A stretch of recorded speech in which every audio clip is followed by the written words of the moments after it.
बड़ी बारी इत्थे आपां देखिया कि तिरंगा लैके जदों बड़े पोलीटिकल पार्टियां या कोई आंदा सीगा नेता तो उन्होंने उदों इत्थे एंट्री नहीं मिलती सीगी। अज तुहानूं इत्थे रोक दिता गया, की कारण तुहाडा कश्मीर जाण दा और की कह रहा जम्मू कश्मीर का प्रशासन?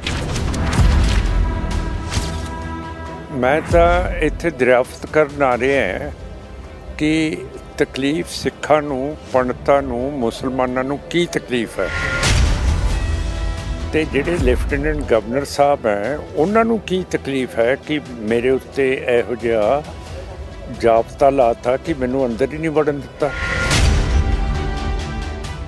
कि मैं देखण नहीं आ सकदा as a member of parliament कि इत्थे की हो रहा हैगा।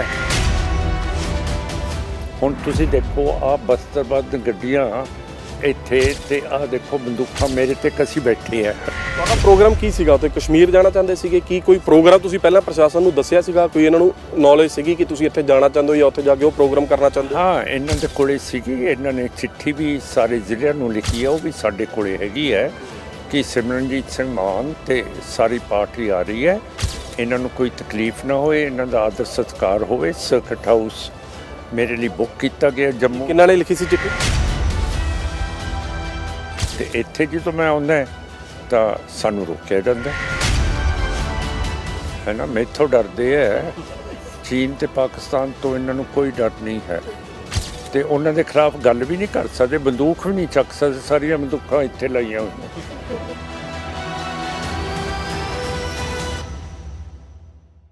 ਕਰੀਬ 20 ਘੰਟਿਆਂ ਤੋਂ ਪੰਜਾਬ ਦੇ ਵਿੱਚ ਚਰਚਾ ਦਾ ਵਿਸ਼ਾ ਬਣਿਆ ਹੋਇਆ ਹੈ ਪੰਜਾਬ ਤੇ ਜੰਮੂ ਦੀ ਸੀਮਾ, पंजाब ते जम्मू की हद यानी कि लखनपुर बॉर्डर।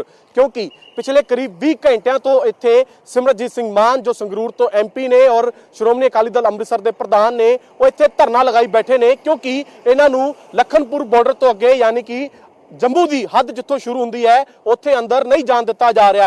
कल करीब 9:30 बजे के आस पास सिमरनजीत मान अपने समर्थकों के नाल लखनपुर बॉर्डर पहुंचते हैं, पर पुलिस के वलों, प्रशासन के वलों, जो जम्मू कश्मीर का प्रशासन है उन्हां दे वलों उन्हां नूं अगे नहीं जान दिता गया और यह हवाला दिता गया कि इत्थे धारा 144 लागू हो जाती है। सीमा तो बाद जिथों जम्मू शुरू हो जाता है, जम्मू कश्मीर का हिस्सा शुरू हो जाता है, उत्थे धारा 144 लागू है।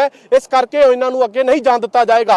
उस तो बाद लगातार सिमरनजीत मान की प्रशासन के नाल कई दौर की बैठकां होईयां, कई तरह की अपीलां कीती गईयां कि मैं कश्मीर जाना चाहता, पर जम्मू प्रशासन के वल्लों, जम्मू कश्मीर के प्रशासन के वल्लों हजे तक एंट्री नहीं मिली है सिमरनजीत मान नूं। और तुसीं तस्वीरां दे विच देख सकते हो। मैं पहला तुहानूं लखनपुर बॉर्डर का नज़ारा दिखा दिंदा। जिवें पब्लिक दी गड्डियां जिस पासियों जांदियां सीगियां उत्थे दा रूट बदल के जिहड़ियां गड्डियां हुण पंजाब तो जम्मू कश्मीर दे विच एंटर होना चाहदियां ने उन्हां नूं इह रूट दिता गया।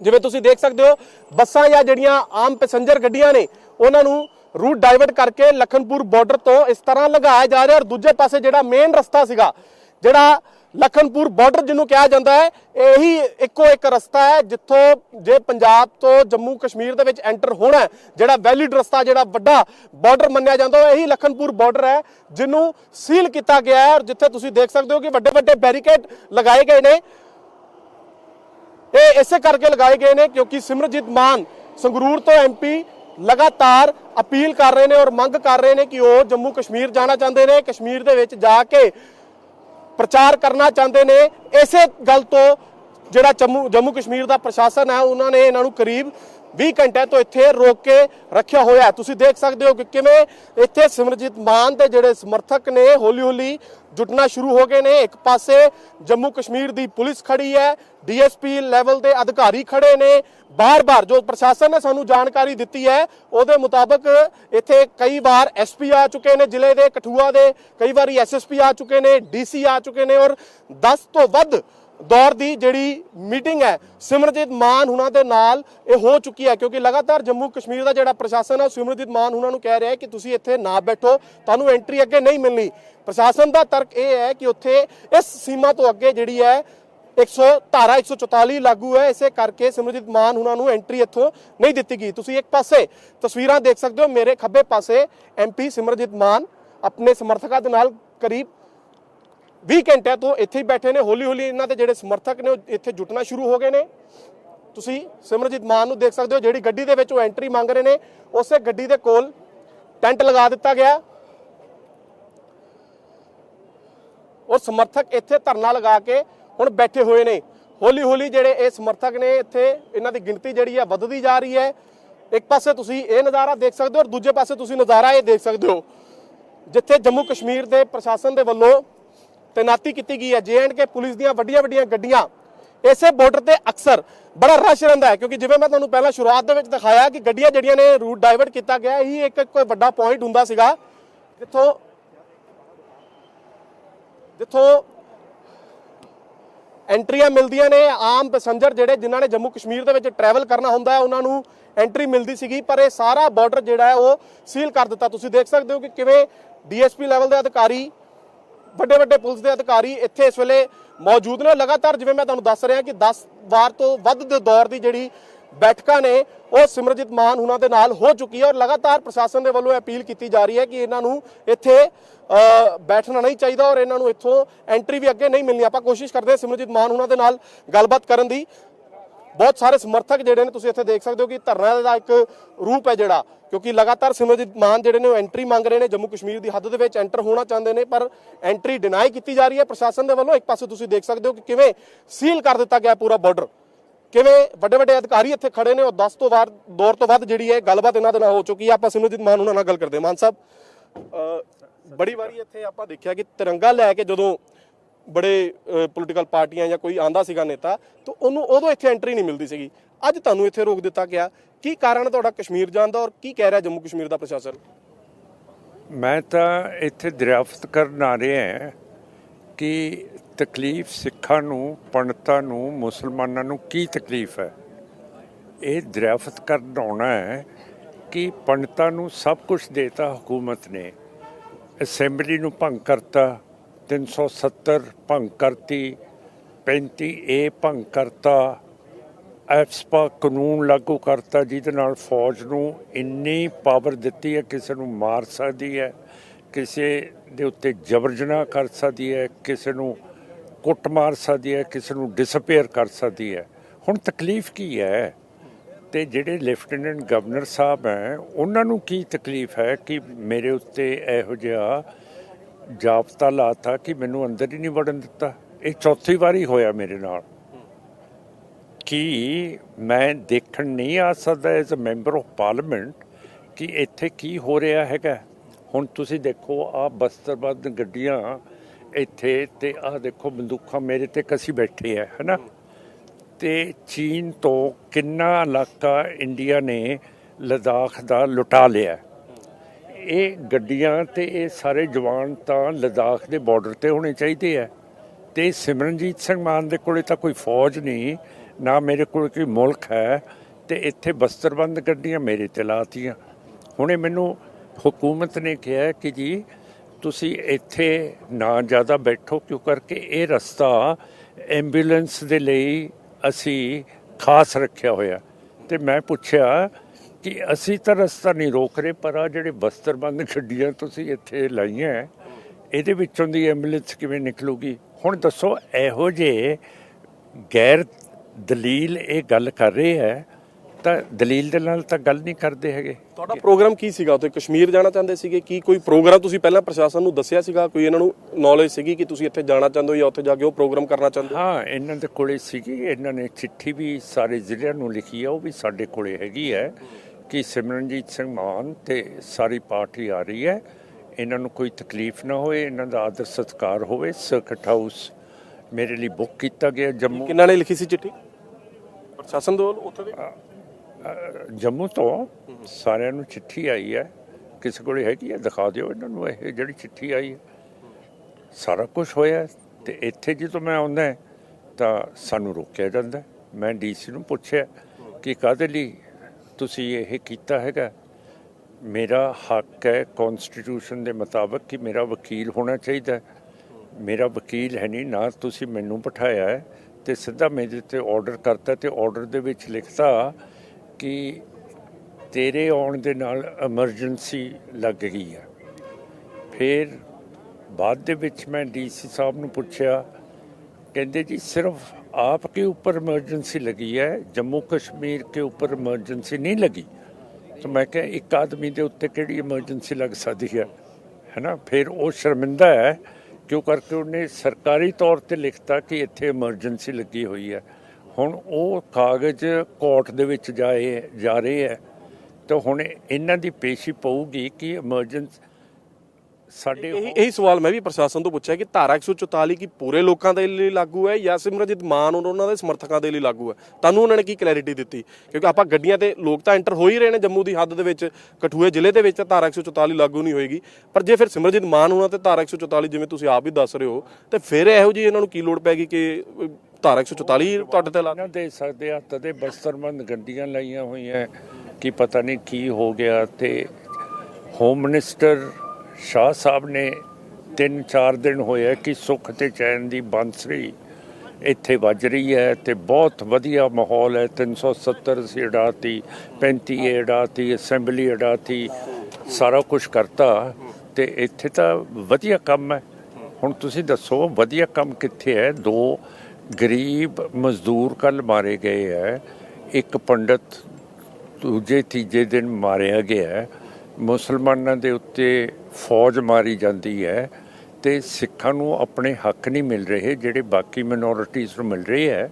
ਤੇ ਇਹ ਤਾਂ ਦੇਖਣ ਦੀ ਤਲਾਸ਼ ਕਰਨ ਦੀ ਤਾਂ ਜ਼ਰੂਰਤ ਹੈ ਕਿ ਇਹ ਮੇਰੇ ਵਰਗੇ ਐਮਪੀ ਤੋਂ ਕਿ ਮੈਂ ਪਤਾ ਲੈ ਕੇ ਆਵਾਂ। ਤੁਹਾਡੇ ਤੋਂ ਕੀ ਡਰ ਉਹਨਾਂ ਨੂੰ? ਕੀ ਤੁਹਾਡੀ ਇਹੋ ਜਿਹੀ ਸਟ੍ਰੈਟੇਜੀਜ਼ ਕੀ ਉਹਨਾਂ ਨੂੰ ਪਤਾ ਲੱਗ ਗਈਆਂ ਕਿ ਤੁਸੀਂ ਜਦੋਂ ਇਸ ਬਾਰਡਰ ਤੋਂ ਅੱਗੇ ਜਾਓਗੇ ਤੇ ਉੱਥੇ ਹਾਲਾਤ ਖਰਾਬ ਹੋ ਸਕਦੇ ਨੇ? ਜੇ ਤੁਸੀਂ ਕਹਿ ਰਹੇ ਹੋ ਕਿ ਉਹ ਦਾਅਵਾ ਕਰਦੇ ਨੇ ਕਿ ਬੜਾ ਸੁੱਖ ਚੈਨ ਹੈ, ਤੇ ਫਿਰ ਤੁਹਾਡੇ ਤੋਂ ਉਹਨਾਂ ਨੂੰ ਡਰ ਕਾਹਦਾ ਲੱਗ ਰਿਹਾ? ਪਤਾ ਨਹੀਂ, ਸਾਥੋਂ ਡਰ ਲੱਗਦਾ, ਪਰ ਚੀਨ ਤੇ ਪਾਕਿਸਤਾਨ ਤੋਂ ਨਹੀਂ ਡਰਦੇ ਹੈਗੇ, ਹੈ ਨਾ। ਮੈਥੋਂ ਡਰਦੇ ਹੈ, ਚੀਨ ਤੇ ਪਾਕਿਸਤਾਨ ਤੋਂ ਇਹਨਾਂ ਨੂੰ ਕੋਈ ਡਰ ਨਹੀਂ ਹੈ ਤੇ ਉਹਨਾਂ ਦੇ ਖਿਲਾਫ ਗੱਲ ਵੀ ਨਹੀਂ ਕਰ ਸਕਦੇ, ਬੰਦੂਕ ਵੀ ਨਹੀਂ ਚੱਕ ਸਕਦੇ। ਸਾਰੀਆਂ ਬੰਦੂਕਾਂ ਇੱਥੇ ਲਾਈਆਂ ਹੋਈਆਂ, ਆਹ ਦੇਖ ਲਓ, ਤੁਹਾਡੇ ਸਾਹਮਣੇ ਹੈ। ਇਹ ਵੀ ਕਾਰਨ ਹੋ ਸਕਦਾ ਕਿ ਜਿਵੇਂ ਪਿਛਲੇ ਦਿਨਾਂ ਦੇ ਵਿੱਚ ਪੰਜਾਬ 'ਚ ਜੋ ਮਾਹੌਲ ਬਣ ਰਿਹਾ, ਤੁਸੀਂ ਅੰਮ੍ਰਿਤਪਾਲ ਜਦੋਂ ਸਟੇਜਾਂ ਤੇ ਜਾ ਰਹੇ ਹੋ, ਜਿਸ ਤਰ੍ਹਾਂ ਦੀ ਗੱਲਾਂ ਹੋ ਰਹੀਆਂ ਨੇ, ਔਰ ਜਦੋਂ ਇਸ ਹੱਦ ਤੋਂ ਅੱਗੇ ਤੁਸੀਂ ਜਾਂਦੇ ਹੋ, ਜਦੋਂ ਤੁਸੀਂ ਕਸ਼ਮੀਰ ਜਾਣ ਦੀ ਗੱਲ ਕਰ ਰਹੇ ਹੋ, ਬੜਾ ਵੱਡਾ ਤਬਕਾ ਉੱਥੇ ਆਜ਼ਾਦ ਕਸ਼ਮੀਰ ਦੀ ਗੱਲ ਕਰਦਾ, ਇਹ ਫਿਰ ਡਰ ਹੈ ਉਹਨਾਂ ਨੂੰ ਕਿ ਇੱਦਾਂ ਜਿਹੜੀ ਅਮਨ ਤੇ ਲਾਅ ਐਂਡ ਆਰਡਰ ਦੀ ਸਥਿਤੀ ਬਣ ਜਾਏਗੀ, ਅਮਨ ਸ਼ਾਂਤੀ ਜਿਹੜੀ ਹੈ ਉਹ ਭੰਗ ਹੋ ਸਕਦੀ ਹੈ, ਕਿ ਜਦੋਂ ਤੁਸੀਂ ਇਸ ਸਟੇਟ ਦੇ ਵਿੱਚ ਜਦੋਂ ਤੁਸੀਂ ਜੋ ਗੱਲ ਕਰ ਰਹੇ ਹੋ ਉਹੀ ਸੇਮ ਸੋਚ ਉੱਥੇ ਜਾ ਕੇ ਜੇ ਤੁਸੀਂ ਗੱਲ ਕਰੋਗੇ ਤਾਂ ਜਿਹੜਾ ਇਹ ਇਮੋਸ਼ਨ 370 ਤੋਂ ਬਾਅਦ ਉੱਥੇ ਦਬਿਆ ਹੋਇਆ ਜਾਂ ਸ਼ਾਂਤੀ ਜੋ ਦਾਅਵਾ ਕਰ ਰਹੀ ਹੈ ਸਰਕਾਰ, ਤਾਂ ਉਹ ਭੰਗ ਹੋ ਸਕਦੀ ਹੈ। ਤੁਸੀਂ ਸਮਝੋ ਸ਼ਾਂਤੀ ਆ ਗਈ ਹੈ ਇੱਥੇ? ਮੈਂ ਦਾਅਵਾ ਹੀ ਕਹਿ ਰਿਹਾ, ਦਾਅਵਾ ਕਰ ਰਹੇ ਨੇ ਨਾ। ਮੇਰਾ ਮਤਲਬ ਹੈ ਕਿ ਤੁਸੀਂ ਕਿਹਾ ਕਿ ਸ਼ਾਂਤੀ ਆ ਗਈ ਹੈ, ਇੱਥੇ ਕਾਹਦੀ ਸ਼ਾਂਤੀ ਆਈ ਹੋਈ ਹੈ? ਇੱਥੇ ਤਾਂ ਗਦਰ ਹੋਇਆ ਪਿਆ ਇਹ। ਮੇਰਾ ਕਹਿਣ ਦਾ ਮਤਲਬ ਹੈ ਸਾਰੇ ਦੇਸ਼ ਦੀਆਂ ਬਾਉਂਡਰੀਆਂ ਨੂੰ ਲਟਾਤਾ ਬੀਜੇਪੀ RSS ਨੇ। ਚੀਨ ਤੇ ਪਾਕਿਸਤਾਨ ਦੇ ਕਬਜ਼ਾ ਹੋਇਆ ਪਿਆ। ਸਿੱਖਾਂ ਨੇ, ਮਹਾਰਾਜਾ ਰਣਜੀਤ ਸਿੰਘ ਨੇ ਇਹ 1819 ਦੇ ਵਿੱਚ ਕਸ਼ਮੀਰ ਇੱਕ ਸੂਬਾ ਸੀ ਅਫਗਾਨਿਸਤਾਨ ਦਾ, ਇਹ ਫਤਿਹ ਕਰਕੇ ਸਿੱਖਾਂ ਨੇ ਇਸ ਨਕਸ਼ੇ ਦੇ ਨਾਲ ਲਾਇਆ।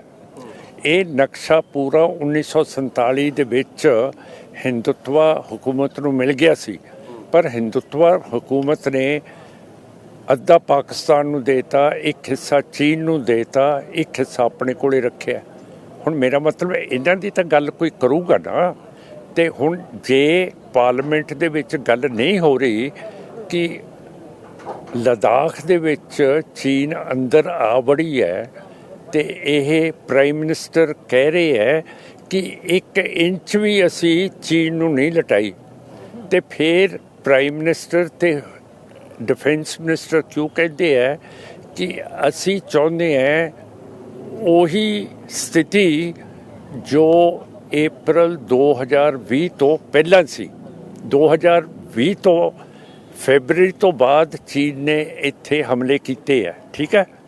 ਇਹ ਕਹਿੰਦੇ ਆ ਕਿ ਅਸੀਂ ਚਾਹੁੰਦੇ ਹਾਂ ਸਥਿਤੀ ਫੈਬਰਵਰੀ 20 ਤੱਕ ਵਾਲੀ। ਹਾਂ, ਤਾਂ ਫਿਰ ਮੇਰਾ ਮਤਲਬ ਜਦੋਂ ਇਹ ਕਹਿੰਦੇ ਹੈ, ਇਹਦਾ ਮਤਲਬ ਚੀਨ ਨੇ ਹਮਲਾ ਕਰਕੇ ਲਦਾਖ ਦੀ ਟੈਰੀਟਰੀ ਹੜੱਪ ਕੀਤੀ ਹੋਈ ਹੈ। ਇਹ ਤਾਂ ਮੰਨਦੇ ਨਹੀਂ ਨਾ। ਤੁਹਾਡੀਆਂ ਚੈਨਲਸ ਦੱਸਦੀਆਂ ਕਿ ਲੁਟਾਤਾ ਬੀਜੇਪੀ RSS ਨੇ, ਜਾਂ ਨੈਸ਼ਨਲ ਜਿਹੜੀ ਤੁਸੀਂ ਕਹਿੰਦੇ ਹੋ ਪ੍ਰੈਸ ਹੈ ਉਹ ਨਹੀਂ ਦੱਸਦੀ ਹੈ ਕਿ ਲੋਕਾਂ ਨੂੰ। ਹੁਣ ਅਸੀਂ ਮੂੰਹ ਖੋਲ੍ਹ ਕੇ ਦੱਸ ਰਹੇ ਹਾਂ ਕਿ ਇਹ ਫੌਜ ਤਾਂ ਲਦਾਖ ਦੇ ਵਿੱਚ ਹੋਣੀ ਚਾਹੀਦੀ ਹੈ। ਹੁਣ ਉੱਥੇ ਰਾਸ਼ਨ ਜਾਣੇ ਚਾਹੀਦੇ ਹੈ, ਸਾਰੀ ਫੌਜ ਉੱਥੇ ਲੱਗੀ ਹੋਈ ਹੈ 16 ਹਜ਼ਾਰ ਫੁੱਟ ਦੇ ਉੱਤੇ, ਤੇ ਰਾਸ਼ਨ ਨਹੀਂ ਜਾ ਰਹੇ, ਕੁਛ ਨਹੀਂ ਜਾ ਰਿਹਾ। ਇਹ 8,500 ਟਰੱਕ ਸੇਬਾਂ ਦੇ ਭਰੇ ਹੋਏ ਇੱਥੇ 20 ਦਿਨ ਰੋਕ ਤੇ ਸਰਕਾਰ ਨੇ ਕਸ਼ਮੀਰ ਦੀ ਘਾਟੀ ਦੇ ਵਿੱਚੋਂ, ਤੇ ਜਿੱਦਣ ਮੈਂ ਬਿਆਨ ਦਿੱਤਾ ਹੈ 2 ਦਿਨ ਬਾਅਦ ਉੱਥੋਂ ਦੇ ਐਸਪੀ ਨੂੰ ਦਾ ਵੀ ਤਬਾਦਲਾ ਹੋ ਗਿਆ ਤੇ 8,500 ਟਰੱਕ ਵੀ ਚੱਲ ਪਏ। ਮੇਰਾ ਮਤਲਬ ਹੈ ਕਿ ਇੱਕ ਤਾਂ ਇੱਥੋਂ ਦੀ ਮੁਸਲਮਾਨ ਜਿਹੜੀ ਗਿਣਤੀ ਹੈ ਉਹਦੇ ਉੱਤੇ ਦਹਿਸ਼ਤ ਕਰਨੀ ਹੈ, ਹੁਣ ਉਹਨਾਂ ਦੀ ਜਿਹੜੀ ਮਾਲੀ ਹਾਲਤ ਹੈ ਉਹ ਤਬਾਹ ਕਰਨੀ ਹੈ। 8,500 ਟਰੱਕ ਨੂੰ ਰੋਕ ਦੇਣਾ ਕੋਈ ਛੋਟੀ ਗੱਲ ਨਹੀਂ ਹੈ। ਮਾਨ ਸਾਹਿਬ, ਹੁਣ ਫਿਰ ਤੁਸੀਂ ਇਸ ਸੀਮਾ ਤੋਂ ਅੱਗੇ ਜੇ ਤੁਹਾਨੂੰ ਇਜਾਜ਼ਤ ਮਿਲਦੀ ਵੀ ਹੈ ਜਾਂ ਫਿਰ ਤੁਹਾਡੀ ਕੀ ਸੋਚ ਹੈ ਕਸ਼ਮੀਰ ਪ੍ਰਤੀ, ਤੁਹਾਡੀ ਕੀ ਸੋਚ ਹੈ? ਜਿਹੜੇ ਲੋਕ ਉੱਥੇ ਆਜ਼ਾਦ ਕਸ਼ਮੀਰ ਦੀ ਗੱਲ ਕਰਦੇ ਨੇ ਉਹਨਾਂ ਦੇ ਪ੍ਰਤੀ ਤੁਹਾਡੀ ਕੀ ਸੋਚ ਹੈ? ਮੇਰੀ ਸੋਚ ਠੀਕ ਹੈ ਕਿ ਦੇਖੋ, ਨਹਿਰੂ ਸਾਹਿਬ ਨੂੰ ਤੁਸੀਂ ਸਾਰੇ ਜਾਣਦੇ ਹੋ ਕਿ ਸਾਡਾ ਆਗੂ ਹੈ। ਉਹਨਾਂ ਨੇ UN ਸਿਕਿਉਰਿਟੀ ਕਾਉਂਸਲ ਦੇ ਵਿੱਚ ਮਤਾ ਲੈ ਕੇ ਗਏ ਹੈ ਕਿ ਕਸ਼ਮੀਰ ਦੇ ਵਿੱਚ ਰਾਇਸ਼ੁਮਾਰੀ ਪਲੇਬਸਾਈਟ ਹੋਣੀ ਚਾਹੀਦੀ ਹੈ। ਹੁਣ ਜੇ ਪਲੇਬਸਾਈਟ ਹੋਊਗੀ, ਲੋਕਾਂ ਦਾ ਅਮਨਪਸੰਦ ਤਰੀਕੇ ਦੇ ਨਾਲ ਫੈਸਲਾ ਕੀਤਾ ਜਾਊਗਾ। ਰੈਫਰੈਂਡਮ ਨਾਲ ਵੀ ਅਮਨਪਸੰਦ ਤਰੀਕੇ ਦੇ ਨਾਲ ਫੈਸਲੇ ਕੀਤੇ ਜਾਂਦੇ ਹੈ, ਇਲੈਕਸ਼ਨਾਂ ਨਾਲ ਵੀ ਇਹ ਅਮਨਪਸੰਦ ਤਰੀਕੇ ਦੇ ਨਾਲ ਫੈਸਲੇ ਕੀਤੇ ਜਾਂਦੇ ਹੈ। ਹੁਣ 12 ਸਾਲ ਤੋਂ SGPC ਨੇ ਇਲੈਕਸ਼ਨ ਹੀ ਨਹੀਂ ਹੁਕੂਮਤ ਸੈਂਟਰ ਦੀ ਕਰਾ ਰਹੀ, ਤੇ ਰੈਫਰੈਂਡਮ ਕੈਨੇਡਾ ਦੇ ਵਿੱਚ ਕਿਸੇ ਨੇ ਕਰਾਉਣਾ ਹੈ, ਉਹਦੇ ਖਿਲਾਫ ਇੰਡੀਆ ਹੁਕੂਮਤ ਬੋਲ ਰਹੀ ਹੈ ਕਿ ਰੈਫਰੈਂਡਮ ਹੋ ਰਿਹਾ ਹੈ, ਕੈਨੇਡਾ ਨੂੰ ਤਾੜਨਾ ਦਿੱਤੀ ਜਾਂਦੀ ਹੈ। ਪਰ ਇਹ ਨਹੀਂ ਕਹਿੰਦੀ ਕਿ ਰੂਸ ਨੇ ਜਿਹੜੀ ਧਰਤੀ ਯੂਕਰੇਨ ਦੀ ਮੱਲੀ ਹੈ ਉਹਦੇ ਤੇ ਰੈਫਰੈਂਡਮ ਕਰਾ ਦਿੱਤਾ। ਰੈਫਰੈਂਡਮ ਦੀ ਗੱਲ ਕਰਦੇ ਹੋ ਤੁਸੀਂ, ਅੱਗੇ ਜਾਣ ਦੇ ਇੱਥੇ ਗੱਲ ਕਰ ਰਹੇ ਹੋ, ਜਿਹੜੇ ਇੱਥੇ ਅਲਗਾਵਵਾਦੀ ਸੀਗੇ ਜਿੰਨੀਆਂ ਉਹਨਾਂ ਨੇ ਇਕੱਠੇ ਹੋਏ, ਇਕੱਠ ਕਰਕੇ ਏਡੀ ਦੇਰ ਉਹਨਾਂ ਨੇ ਇਸ ਗੱਲ ਨੂੰ ਲੈ ਕੇ ਅਕਸਰ ਪ੍ਰਚਾਰ ਕਰਦੇ ਰਹੇ, ਪਰ ਜਦੋਂ ਦੀ ਇਹ ਗਵਰਨਮੈਂਟ ਬਦਲੀ ਤੁਸੀਂ ਦੇਖਿਆ ਕਿ ਕਿਵੇਂ NIA ਦੀ ਜਾਂਚਾਂ ਹੋਈਆਂ ਉਹਨਾਂ ਦੇ ਖਿਲਾਫ। ਉਹ ਜਿਹੜੇ ਐਕਸਟ੍ਰੀਮਿਸਟ ਜਿਨ੍ਹਾਂ ਨੂੰ ਕਹਿ ਦਿੰਦੇ ਸੀਗੇ ਉਹ ਨੇਤਾ ਹੁਣ ਨਹੀਂ ਦਿਸ ਰਹੇ ਜ਼ਿਆਦਾ। ਜਿਹੜੇ ਡੈਮੋਕ੍ਰੈਟਿਕ ਉੱਥੇ ਦੇ ਨੇਤਾ ਸੀਗੇ ਉਹਨਾਂ ਨੂੰ ਵੀ ਬੜੀ ਦੇਰ ਨਜ਼ਰਬੰਦ ਕਰਕੇ ਰੱਖਿਆ ਜਦੋਂ 370 ਹਟਾਈ। ਤਾਂ ਤੁਹਾਨੂੰ ਹੁਣ ਡਰ ਨਹੀਂ ਲੱਗਦਾ ਕਿ ਤੁਸੀਂ ਉੱਥੇ ਜਾ ਕੇ ਇਸ ਤਰ੍ਹਾਂ ਦੀਆਂ ਜੇ ਗੱਲਾਂ ਕਰੋਗੇ ਤੇ ਹੁਕੂਮਤ ਤੁਹਾਡੇ ਤੇ ਵੀ ਕੋਈ ਐਕਸ਼ਨ ਲੈ ਸਕਦੀ? ਨਾ, ਮੇਰੇ ਤੇ ਕਾਹਦੇ ਲਈ, ਮੈਂ ਲੌਜਿਕਲੀ ਤੁਹਾਡੇ ਨਾਲ ਗੱਲ ਕਰ ਸਕਦਾ ਤੇ ਹੁਣ ਵੀ ਕੋਈ ਇਲੀਗਲ ਗੱਲ ਤਾਂ ਨਹੀਂ ਮੈਂ ਕੀਤੀ ਹੈਗੀ। ਸਾਰੀ ਕਨਸਟੀਟਿਊਸ਼ਨਲ, ਸਾਰੀ ਦਲੀਲ ਦੇ ਨਾਲ ਗੱਲ ਕੀਤੀ ਹੈ। ਰੈਫਰੈਂਡਮ ਦੀ ਗੱਲ ਦਲੀਲ ਨਾਲ ਕੀਤੀ ਹੈ। ਪਲੇਬਸਾਈਟ ਤੁਹਾਡਾ ਨਹਿਰੂ ਲੈ ਕੇ ਗਿਆ ਸੀ UN ਸਿਕਿਉਰਿਟੀ ਕਾਉਂਸਲ ਦੇ ਵਿੱਚ, ਤੇ ਉਹ ਸੱਚ ਹੈ, ਹਿਸਟੋਰਿਕ ਫੈਕਟ ਹੈ। ਤੇ ਇਹੋ ਜਿਹੀ ਗੱਲ ਜੇ ਮੈਂ ਕਰਦਾ ਸੱਚ, ਫਿਰ ਤੁਹਾਨੂੰ ਬੁਰਾ ਕਿਉਂ ਲੱਗਦਾ ਕਿ ਮੈਂ ਹੁਕੂਮਤ ਦੇ ਖਿਲਾਫ ਬੋਲ ਰਿਹਾ? ਤੁਹਾਨੂੰ ਇਨਫੋਰਮੇਸ਼ਨ ਦੇ ਰਿਹਾ ਕਿ ਆਹ ਗੱਲ ਹੋਈ ਹੈ, ਜਾਂ ਤਾਂ ਮੈਨੂੰ ਕੰਟਰਡਿਕਟ ਕਰੋ ਕਿ ਨਹਿਰੂ ਨਹੀਂ ਲੈ ਕੇ ਗਿਆ ਇਹ ਰਾਇਸ਼ੁਮਾਰੀ ਦਾ ਮਤਾ UN ਸਿਕਿਉਰਿਟੀ ਕਾਉਂਸਲ ਦੇ ਵਿੱਚ। ਆਪ ਹੀ ਤਾਂ ਸਾਰੇ ਪੁਆੜੇ ਪਾਏ ਹੋਏ ਹੈ। ਹੁਣ ਦੱਸੋ, ਅਮਨ ਚੈਨ ਦੀ ਬਾਂਸਰੀ ਵੱਜ ਰਹੀ ਹੈ ਇੱਥੇ, 2 ਮਜ਼ਦੂਰਾਂ ਨੂੰ ਮਾਰਤਾ ਕੱਲ, ਮੈਨੂੰ ਇੱਥੇ ਰੋਕਤਾ। ਤੁਹਾਡਾ ਇੱਥੇ ਦਾ ਕੀ ਪਲਾਨ ਹੈ? ਗਿਆਨ ਇੱਥੇ ਸਮੇਂ ਦੇ ਲਈ ਬੈਠੇ ਹੋ, ਕੋਈ ਪ੍ਰਸ਼ਾਸਨ ਨਾਲ ਕਿੰਨੀ ਕੁ ਦੌਰ ਤੁਹਾਡੀ ਗੱਲਬਾਤ ਹੋ ਚੁੱਕੀ ਹੈ? ਅਖੀਰ ਕੱਲ ਕੀ ਹੋਈ ਹੈ? ਅਗਲਾ ਸਟ੍ਰੈਟਜੀ ਤੁਹਾਡੀ ਕੀ ਹੈਗੀ ਹੈ? ਸਾਡੀ ਸਟ੍ਰੈਟਜੀ ਕੋਈ ਨਹੀਂ ਹੈ ਜੀ। ਅਸੀਂ ਕਹਿੰਦੇ ਹਾਂ ਕਿ ਸਾਨੂੰ ਆਪਣਾ ਜਮਹੂਰੀਅਤ ਹੱਕ ਚਾਹੀਦਾ ਹੈ, ਤੇ ਜਿਹੜਾ ਸਾਡੇ ਉੱਤੇ 144 ਦਫਾ ਦਾ ਆਰਡਰ ਪਾਸ ਕੀਤਾ ਹੈ, ਉੱਥੇ DC ਨੇ ਲਿਖਿਆ ਹੈ ਕਿ ਵਜ੍ਹਾ ਸਿਮਰਨਜੀਤ ਸਿੰਘ ਮਾਨ ਦੇ ਉੱਤੇ ਦਫਾ 144 ਮੈਂ ਲਾ ਰਿਹਾ ਹਾਂ ਕਿਉਂ ਕਰਕੇ ਇੱਥੇ ਐਮਰਜੈਂਸੀ ਲੱਗ ਗਈ ਹੈ।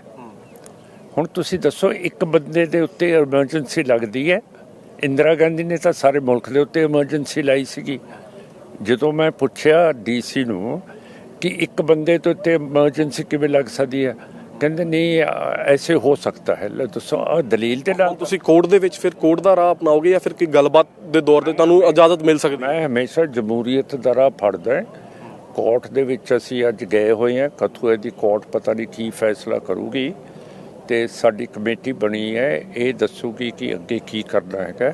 ਮੈਂ ਇੱਥੇ ਆ ਗਿਆ। ਉਨੀ ਦੇਰ ਤੱਕ ਤੁਸੀਂ ਇੱਥੇ ਬੈਠੇ ਹੋ? ਹਾਂ, ਇੱਥੇ ਬੈਠਾ ਮੈਂ। ਮੌਸਮ ਬਦਲ ਰਿਹਾ, ਸਿਹਤ ਵੀ ਅਲਾਉ ਕਰਦੀ ਹੈ ਤੁਹਾਨੂੰ ਕਿ ਤੁਸੀਂ ਇੱਥੇ ਬੈਠੇ ਰਹੋ ਮਿੱਥੇ ਸਮੇਂ ਦੇ ਲਈ? ਹਾਂ, ਮੈਂ ਫਿੱਟ ਹੈ ਮੈਂ। ਹਾਂ, ਮੇਰੇ ਪੇਟ ਦੇ ਵਿੱਚ ਕਰਕੇ ਦੇਖ ਲਓ, ਖੁੱਬੂਗਾ ਨਹੀਂ, ਤੁਹਾਡੇ ਖੁੱਬ ਜਾਂਦਾ। ਚਲੋ, ਖਿਆਲ ਰੱਖੋ ਸਿਹਤ ਦਾ ਵੀ। ਔਰ ਅਗਲੀ ਗੱਲਬਾਤ ਕੋਈ ਪ੍ਰਸ਼ਾਸਨ ਦੇ ਅਧਿਕਾਰੀ ਨਾਲ ਤੁਹਾਡੀ? ਹਾਂ, ਆਉਂਦੇ ਹੈ ਜੀ ਆਏ ਨੂੰ, ਉਹਨਾਂ ਨਾਲ ਬੜੀ ਪੋਲਾਈਟਲੀ, ਉਹ ਵੀ ਸਾਡੇ ਨਾਲ ਪੋਲਾਈਟਲੀ ਗੱਲ ਕਰਦੇ, ਪਰ ਉਹ ਕਹਿੰਦੇ ਹੈ ਕਿ ਇੱਥੋਂ ਚਲੇ ਜਾਓ। ਅਸੀਂ ਕਹਿੰਦੇ ਹਾਂ ਕਿ ਕਾਨੂੰਨ ਦੇ ਰਾਹੀਂ ਸਾਡੇ ਨਾਲ ਗੱਲ ਕਰੋ, ਲੈਫਟੀਨੈਂਟ ਗਵਰਨਰ ਸਾਹਿਬ ਨੂੰ ਕਹੋ ਅਸੀਂ ਗੱਲਬਾਤ ਕਰਨਾ ਚਾਹੁੰਦੇ ਹਾਂ, ਟੈਲੀਫੋਨ 'ਤੇ ਕਰਾਓ। ਅਸੀਂ ਉਹਨਾਂ ਨੂੰ ਇਹ ਮੈਸੇजेस ਵੀ ਭੇਜੇ ਹੈ ਲੈਫਟੀਨੈਂਟ ਗਵਰਨਰ ਸਾਹਿਬ ਨੂੰ, ਉਹਨਾਂ ਦਾ ਸਾਰਿਆਂ ਨੂੰ ਕਾਪੀਜ਼ ਭੇਜਦੀ ਹੈ ਤੇ ਸਾਰਾ ਕੁਝ ਕੀਤਾ ਹੈਗਾ। ਇਹ ਇਸ ਤਰ੍ਹਾਂ ਤੁਹਾਡੇ ਪ੍ਰਸ਼ਾਸਨ ਜਿਹੜੇ ਸਮਰਥਕ ਨੇ ਹੋਰ ਵੀ ਇਕੱਠੇ ਹੋ ਰਹੇ ਨੇ, ਫਿਰ ਉਹ ਲਾਅ ਐਂਡ ਆਰਡਰ ਦੀ ਸਥਿਤੀ ਤੇ ਨਹੀਂ ਬਣ ਜਾਏਗੀ ਉਹ ਜੋ ਜਿਸ ਤਰ੍ਹਾਂ ਦਾ ਉਹ ਖਦਸ਼ਾ ਜਤਾ ਰਹੇ ਨੇ ਦੂਜੇ ਪਾਸੇ?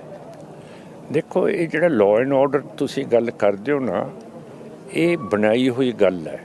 ਲਾਅ ਐਂਡ ਆਰਡਰ ਖਰਾਬ ਹੋ ਗਿਆ ਕਿ ਜੀ ਸਾਨੂੰ ਸਿਕਿਉਰਿਟੀ ਵਾਲਿਆਂ ਨੇ ਦੱਸਤਾ ਲਾਅ ਐਂਡ ਆਰਡਰ ਪ੍ਰੋਬਲਮ ਹੋ ਜਾਊਗਾ, ਸਾਨੂੰ ਸਾਡੀਆਂ ਏਜੰਸੀਜ਼ ਨੇ ਦੱਸਤਾ ਕਿ ਇੱਥੇ ਜੇ ਮਾਨ ਆਇਆ ਤੇ ਇੱਥੇ ਖਰਾਬੀ ਹੋ ਜੂਗੀ।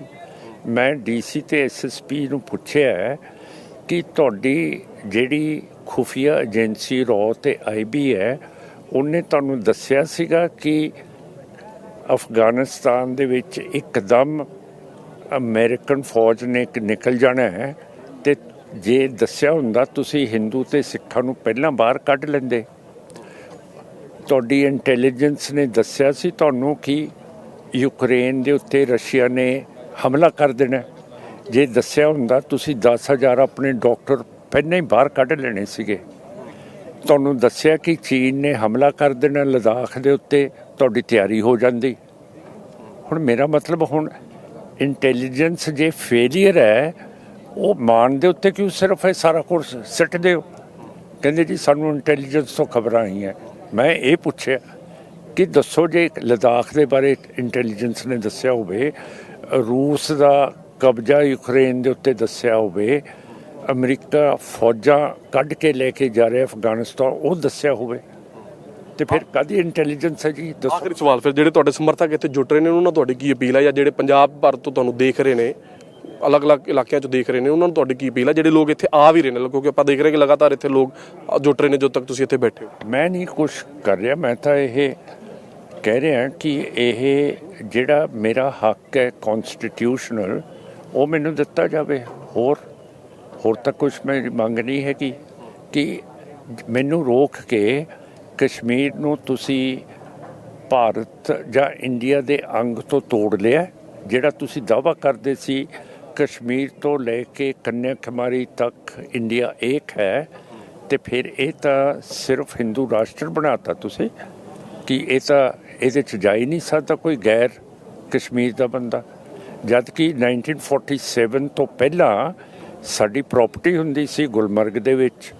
ਮੈਂ ਤਾਂ ਨੈਚੁਰਲ ਇੱਥੋਂ ਦਾ ਸਿਟੀਜ਼ਨ ਹੋਣਾ ਚਾਹੀਦਾ, ਮੇਰੇ ਤੇ ਕਿਉਂ ਰੋਕ ਲਾਈ ਹੈ?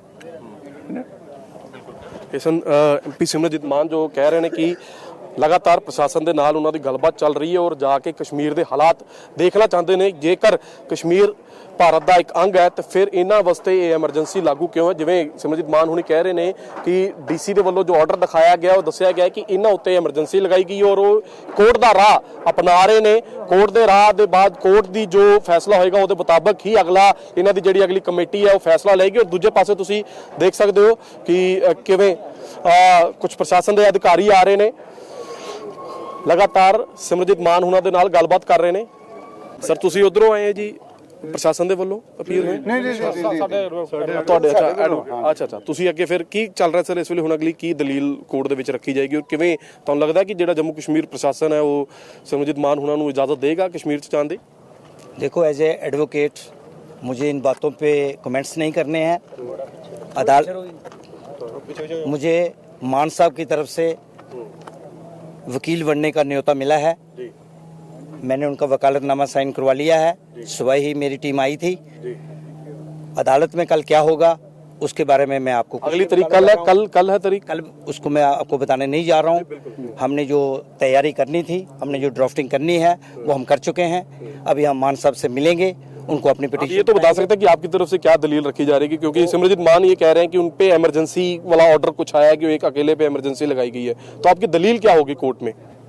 दलील जो है वो मैं आज आपको नहीं बताऊंगा, क्योंकि जो मुझे डिफेंस लेना है इनका वो मैं डिस्क्लोज नहीं करने जा रहा हूं आज। आपको डिफेंस डिस्क्लोज करने का मतलब है कि कल प्रोसिक्यूशन को तैयार करना, वो मैं नहीं करने जा रहा हूं। इसलिए जो भी मुझे बात करनी है कल सेशंस कोर्ट में करनी है। और अभी मैं सिर्फ मान साहब से मिलने आया हूं।